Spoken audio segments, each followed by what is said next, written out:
Assalamu alaikum wa rahmatullahi ta'ala wa barakatuhu. Mesdames et messieurs, bienvenue au 20h30 de la télévision Al-Bayan. Nous sommes aujourd'hui le 9 Shawwal 1443 Hégire, correspondant au mardi 10 mai 2022. Voici les titres. Première édition du Festival du Noble Coran organisé par le Cercle de mémorisation Al-Rayyan. Objectif, promouvoir la mémorisation du Noble Coran au sein des écoles confessionnelles islamiques d'Abobo. Hajj saison 2022-1443 Hégire, quelles sont les nouvelles mesures sanitaires? Qui peut effectuer le Hajj cette année et à quand le premier départ? Les réponses dans le dossier de la rédaction. Et au pays des hommes intègres, au moins 50 terroristes neutralisés lundi lors d'une riposte de l'armée burkinabé qui fait face à une vague d'actes terroristes. Merci de vous informer sur la télévision Al-Bayan. Démarrons ce journal par la grande mosquée d'Atoban. Elle a abrité ce dimanche 8 mai à l'initiative de l'ONG Anazafat une conférence sur le thème « Journée de souvenirs et de prières pour nos défunts ». Suivant le reportage de Bomba Ibrahim et Yacoub Koulibaly, commenté par Djemondé Bouaké.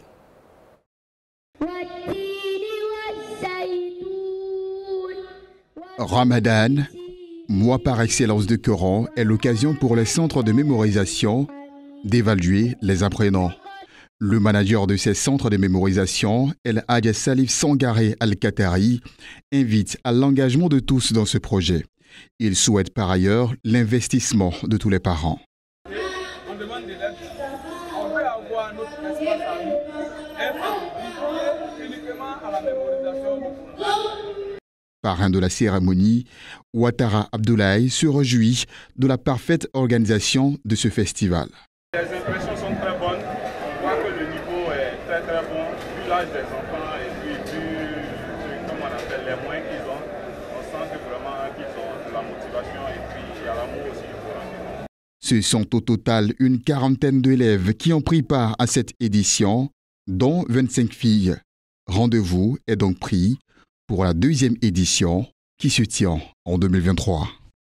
Et vous avez pu le rectifier, il s'agissait plutôt d'un reportage concernant donc la promotion du Noble Coran. C'était donc au Centre culturel municipal d'Abobo que donc le Centre Rayyan a organisé le premier festival du Coran. À cette occasion, les écoles confessionnelles de cette commune étaient réunies et vous avez pu le rectifier également. Le commentaire était donc de Yacoub Koné. Nous allons partir à présent avec l'élément qui était annoncé en premier. Il s'agissait donc d'une conférence qui s'est tenue dimanche 8 mai dernier à la mosquée d'Atoban, une conférence organisée par l'ONG Anazafat sur le thème « Journée de souvenirs et de prières pour nos défunts ». C'est une journée pleine d'enseignements mais aussi d'émotions car il est question de la mort, un passage obligé pour toute créature. Selon les organisateurs, leurs actions revêtent des dimensions spirituelles et sociales. Chaque 2 mois, on se retrouve au cimetière pour pouvoir nettoyer les cimetières. Donc vraiment, après cette cérémonie qu'on avait débutée avec une lecture d'abord du Saint-Coran de Yassine. Après Yassine, La ilaha illallah. Et maintenant, on a su, comment on appelle ça, la conférence.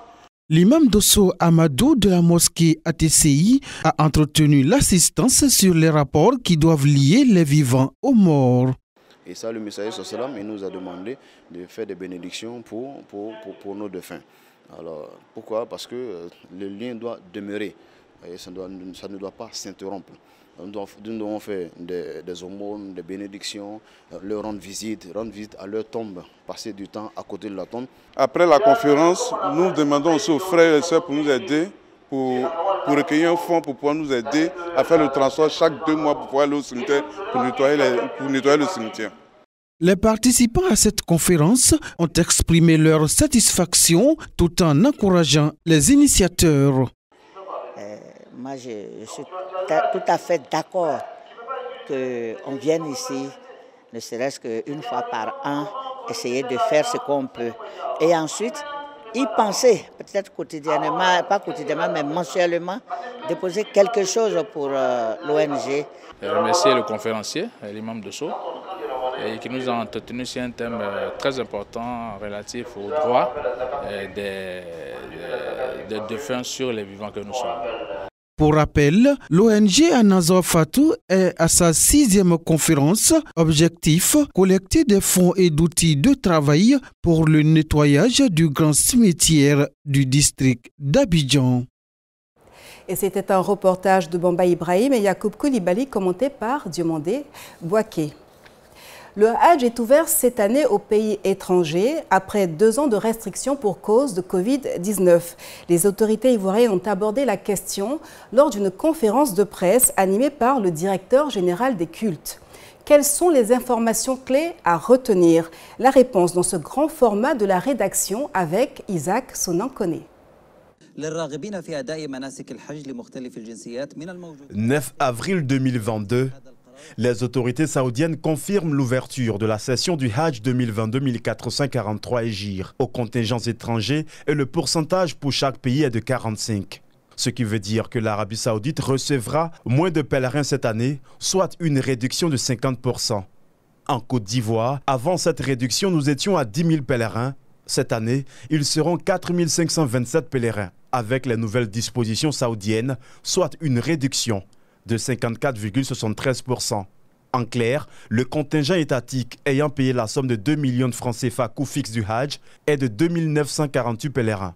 Les structures privées organisatrices du Hajj auront en charge 1 525 pèlerins. Mais au plan sanitaire, que disent les autorités? Par ailleurs, les mesures sanitaires ont été relativement renforcées par les autorités saoudiennes et elles sont déclinées dans un document intitulé « Mesures sanitaires et recommandations à l'endroit des voyageurs à destination d'Arabie saoudite pour le Hajj et la Oumra ». Hormis les vaccins classiques, les pèlerins ivoiriens doivent se vacciner contre le Covid-19 et des mesures relatives à la maladie à virus Zika et de la dengue. Quel est l'âge requis pour le futur pèlerin 2022? Le Hajj est possible pour tous les candidats ou candidates âgés de plus de 64 ans au 31 décembre 2022. Pour les candidats retenus cette année, ils seront contactés par le call center du commissariat du Hajj en vue de se soumettre une nouvelle fois à la consultation médicale. Et ceux qui ne seront pas retenus, alors ils seront programmés graduellement dans les pèlerinages à venir, et ce à partir de 2023. Le premier départ aura lieu, Inch'Allah, le mardi 21 juillet 2022 et le retour à partir du jeudi 14 juillet 2022. Un mot de santé dans ce journal. La Fédération nationale des organisations de santé de Côte d'Ivoire et le ministère de tutelle mutualisent leurs efforts dans la sensibilisation communautaire pour la vaccination contre la Covid-19. Lieu choisi pour cette opération, Cocody Blocos, ce mardi 10 mai 2022. À l'heure où le monde semble préoccupé par la situation russo-ukrainienne, la menace Covid plane toujours sur nos tropiques africaines. Soucieux de ce fait, les organisateurs s'impliquent davantage pour rendre effectifs les activités de la sécurité sanitaire en vue de l'engagement communautaire. C'est pour inviter la population à s'engager davantage pour la lutte contre la Covid-19. Nous avons parlé de communication, mais aujourd'hui nous avons changé. On veut plus impliquer la communauté à s'engager. C'est ça qu'il faut maintenant. Et nous avons formé ces organisations de la société civile aux approches communicationnelles. Et donc nous voulons tester les outils et les approches qui ont été développées en lien avec les différentes parties prenantes, de sorte qu'au sortir de ces actes terrain, qu'on puisse voir la convivialité, évaluer la convivialité de ces outils et de ces approches. Alors que les populations affluent pour accomplir leur dose, un invité surprise fait irruption dans l'espace. Vicky Ford, la ministre britannique de l'Afrique, des Amériques du Sud et des Caraïbes, investit le terrain et salue cette activité de sensibilisation. Le ministère de la Santé veut à travers ce cadre réduire la propagation de l'épidémie chez les différentes couches abidjanaises. On accompagne les directives du ministère, donc toute cette cible depuis 12 ans jusqu'aux personnes âgées soient véritablement touchées par la vaccination. C'est la prévention qui est le meilleur traitement de cette pandémie-là. Donc c'est véritablement un honneur pour nous d'accompagner le ministère dans cette activité. Le virus continue de circuler, donc nous devons être vigilants et continuer de respecter les mesures barrières et surtout la vaccination que la mesure de prévention la plus efficace. Cette activité de vaccination élargie aux moins de 12 ans a été possible grâce à la DAI, organe d'exécution du programme Afrique contre les épidémies financé par le gouvernement britannique. Et c'était un reportage d'Ahmed Bakayoko, Dira Mamadou et Mariam Sidibé. Place à présent à l'actualité hors de nos frontières dans une compilation proposée par nos confrères de la Voix de l'Amérique. En République démocratique du Congo, au moins 14 civils ont été tués lundi dans un camp de déplacés en Ituri, dans le nord-est du pays, par de présumés miliciens du groupe armé coopératif pour le développement du Congo, CODECO, a affirmé mardi un groupe d'experts. Au Burkina Faso, l'armée a annoncé mardi dans un communiqué avoir neutralisé au moins 50 terroristes lundi lors d'une riposte à une embuscade dans le nord-ouest et d'une opération dans le sud-ouest.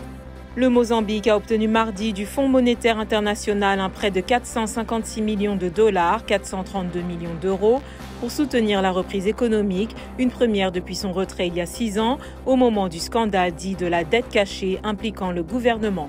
En Ouganda, un tribunal a ordonné du gouvernement de reconsidérer la suspension de la plus importante ONG de défense des droits de l'homme, Chapter 4, qui a été forcée de cesser ses activités en août dernier dans le sillage d'une élection présidentielle marquée par des arrestations et tueries de leaders de l'opposition.